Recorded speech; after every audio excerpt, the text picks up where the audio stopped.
Many all-time great NBA champions will usually have an amazing supporting cast, a lot of great second options who will never get enough credit for their outstanding play. Throughout the course of NBA history, many finals MVPs are usually the best player on their team, but that's not always the case. How's it going, guys? My name's Wilson. There's been plenty of amazing championship performances that gets overlooked by their superior teammates. Those performances tend to be somewhat forgotten. Starting off with number 10, Walt Frazier, 1970 Finals. Nothing in basketball can quite compare to Game 7 of the Finals. Despite not being the best player on his team for most of the series, Captain Willis Reed went down in Game 5 with an ankle injury, hobbled, and was questionable for Game 7 after he walked onto the floor. It motivated the 6'4" Frazier to save his best for last, putting up averages of 17.6 points, 10.5 assists, solid numbers. Clyde finished with 21 points, 12 assists, igniting the Knicks to victory in Game 5 after Reed went down, had one of the best Game 7 performances all time, a whopping 36 points, 19 assists, 7 rebounds, and a bunch of steals, a stat which wasn't recorded back then. The team's MVP was limited to 4 points in the 7th game. Frazier either made a basket or assisted on 31 of the Knicks' 46 field goals, heavily outplayed Jerry West. LA never had a chance, a sensational performance that should never be forgotten,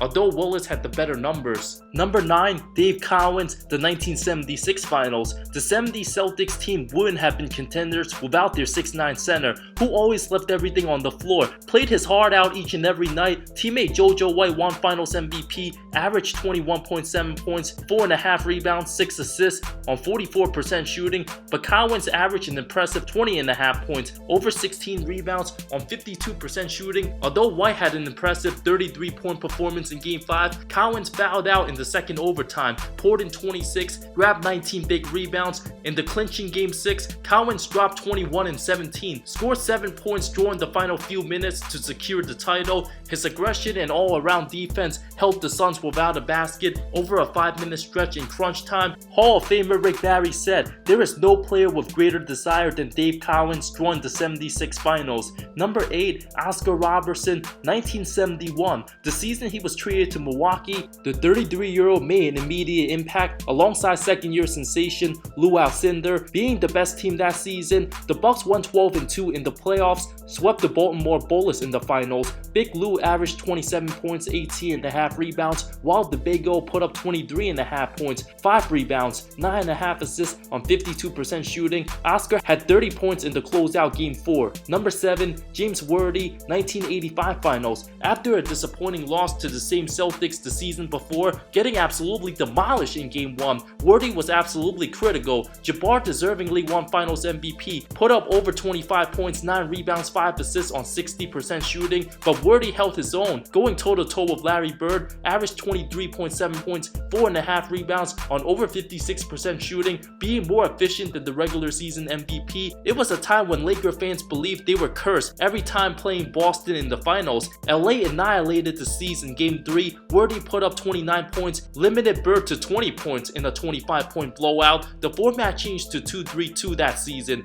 Abdul-Jabbar led the way with 36 in Game 5, but Worthy poured in 33, 8 rebounds on 13 of 17 shooting, held Bird to 20 points. In the closeout, Jabbar had 29. Big Game James poured in 28 points on 15 shots, scored the same amount as Bird, who needed 29 shots. LA convincingly won in Boston and proved they were superior in 85. Big Game James proved he was truly worthy. Number 6, Magic Johnson, 1988 Finals. In the classic 7-game series, LA and Detroit were neck and neck. Johnson went up against his buddy and the second best point guard in the game at the time, Isaiah Thomas. Teammate James Worthy for sure deserved Finals MVP for his incredible Game 7 performance of 36 points, 16 rebounds, 10 assists, but in the earlier wins, it was Magic who led the way. Worthy put up 22, 7.5 rebounds, 4.5 assists for the series. Magic 21.6 rebounds, 13 assists, 2 steals on 55% shooting. Worthy and Adrian Dantley at the forward positions went at it. In the final game, Johnson directed the offense, scored 19 points, but dished out 14 huge assists. Being the most unselfish teammate all time, Magic could have looked to score more points, but simply never cared about his numbers or the amount of shots he took. The end result was the W, and rightfully earned.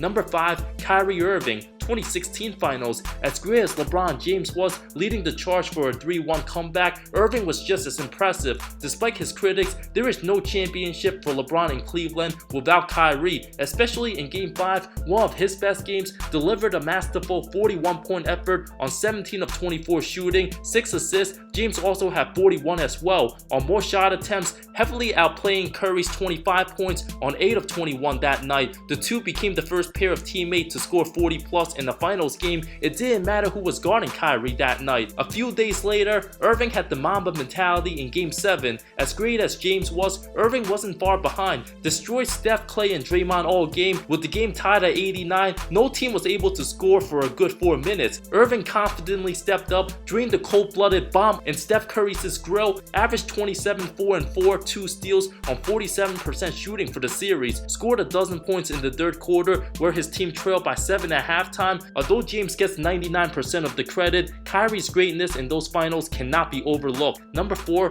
Kevin McHale, 1986 Finals. Although Bird won Finals MVP, McHale's numbers were very impressive. Averaged almost 26 points, 8.5 rebounds on over 57% shooting. Bird 24 points, almost a triple-double. But it was Kevin who outplayed the Twin Towers and Hakeem and Ralph Sampson. Larry Legend was easily the best player in that series. McHale had his best game of 33 points in Game 5, but Boston lost that one badly. So in Game 6, McHale was easily the second best player on the floor behind his teammate, poured in 29 points, 10 rebounds, increased his point average by almost 5 compared to the regular season. Alongside Parrish and Bill Walton down low, too big, too physical, and too good for any front line to handle that season. A lot of people forget Prime McHale was insanely spectacular and often gets ignored when it comes to the best power forward all-time conversation. Number 3, Steph Curry, 2015, 17, and 18, who was amazing in both the 2017 and 18 finals nonetheless. Wasn't as bad as people thought in 2015, averaged 26, 5, and 6, but after Andre Iguodala was inserted into the lineup, the whole series shifted. In 2017, Curry put up almost 27 points, 8 rebounds, 9.5 assists on 44% shooting, but teammate Kevin Durant had one of the all-time best performances, 35 points, 8 rebounds, 5.5 assists on 56% shooting. Curry put up 28 in Game 1, but Durant 38. Curry 32, 10, and 11 in Game 2, but Durant 33. After a decent 26-point Game 3,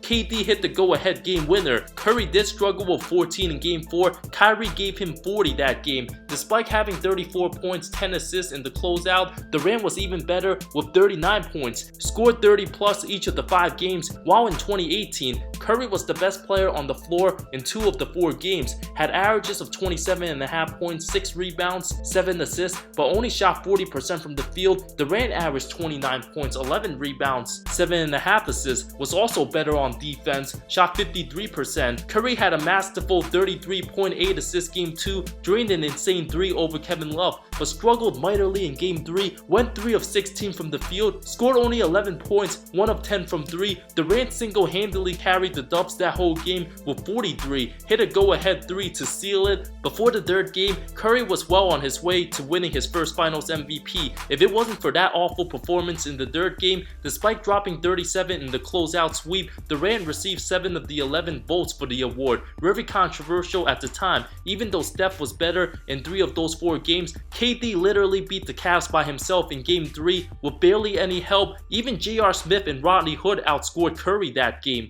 Number 2, Kobe Bryant, 2002 Finals. Shaq was just flat out dominant, being a man amongst boys, averaged over 36 points, 12 rebounds, 3 blocks on 60% shooting, always performed his best in those finals. But Kobe was also spectacular, put up 27.6 rebounds, 5.5 assists on over 51% shooting. The Lakers went on to sweep the Nets. The two duo needed each other for those title runs. The matchups just favored the Big Diesel in every one of those finals. In 2002, Kobe led the team in scoring in 10 postseason games, O'Neal 9 of those games. It was also Kobe who took over down the stretch. In Game 1, Shaq poured in 36, but the Mamba scored 11 points in the third quarter, gave his team a cushion, held Jason Kidd to 6 of 17 shooting, 5 turnovers in Game 2, had 36 in Game 3, scored a dozen of those points in the 4th. LA began the quarter with Shaq on the bench, and Kobe just took charge. Even when the Nets cut the Laker lead to 2 twice in the final minute, Kobe nailed the jumper over the taller Kenyon Martin. In the final 20 seconds, LA up 2, Kobe hit another clutch jumper with 2 guys hounding him, muscled his way inside for the clutch bucket. In the closeout, Shaq tallied 34 the first 3 quarters, but Kobe once again took over in the 4th,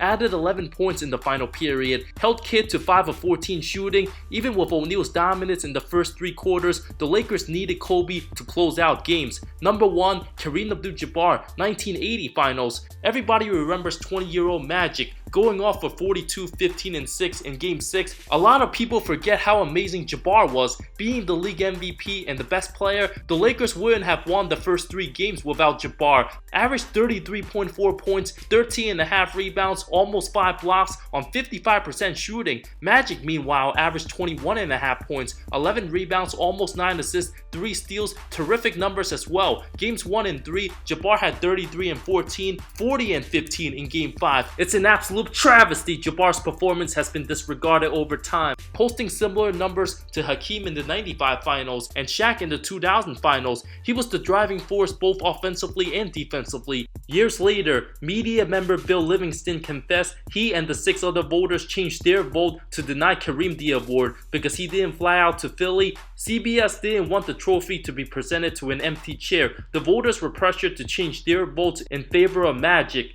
Honorable mentions include John Havlicek 1969 Finals, where Jerry West remains the only Finals MVP for the losing team. Gail Goodrich 1972, the leading scorer for the Lakers, averaged 25.6 points, but Wilt was the dominant anchor inside. Elvin Hayes 1978 put up 21 and 12. Bobby Damrich averaged 20, but somehow Wes Unseld won the award, averaged 9 and 12. Although Hayes wasn't that impressive, his numbers indicate he did enough to earn the award. Gus Williams 1979 of the Sonics averaged 28.6 points. Dennis Johnson averaged 22.6, but was the better all-around player. Andrew Toney 1983 put up 22 a game, but Moses was clearly the best that season. Dennis Rodman 1996 with his incredible defense, hustle, and rebounding effort in Jordan's worst final series. Manu Ginobili 2005 was amazing, but Duncan was the anchor on both ends. Duncan in 07, by far the best Spur the first 3 series. Parker happened to play his best those finals. Pau Gasol 2010 also averaged 18.6 points, 11.5 rebounds on 48% shooting, had 19 and 18 in Game 7, but wasn't good on the road. Kobe 100% deserved the award. 2011 Finals, Jason Terry averaged 18 on almost 50% shooting, had 27 in the closeout Game 6. Thank you so much for watching this video. More great stuff coming soon. I love all of you. See you next time.